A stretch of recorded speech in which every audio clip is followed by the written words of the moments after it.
چلے بہت شکریہ چیمہ صاحب کا، تھینک یو جی۔ اوکے جی، شکریہ، تھینک یو۔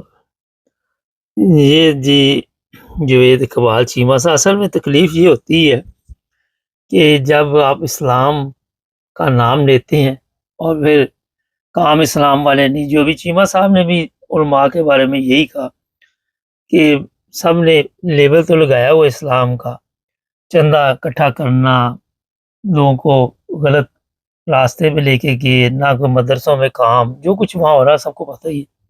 اس کے جو رزلٹ نکلے ہیں وہ بھی نظر آ رہے ہیں، جو پاکستان کی حالت ہے یا مسلمان ممالک کی۔ تو تکلیف اس چیز کی، اتنے مسلمان ممالک، مقصد یہ تھا ان کا، ہونے کے باوجود بھی آج امریکہ کے محتاج، امریکہ کے بغیر چل نہیں ہم سکتے، یہ ہماری حالت ہو چکی ہے۔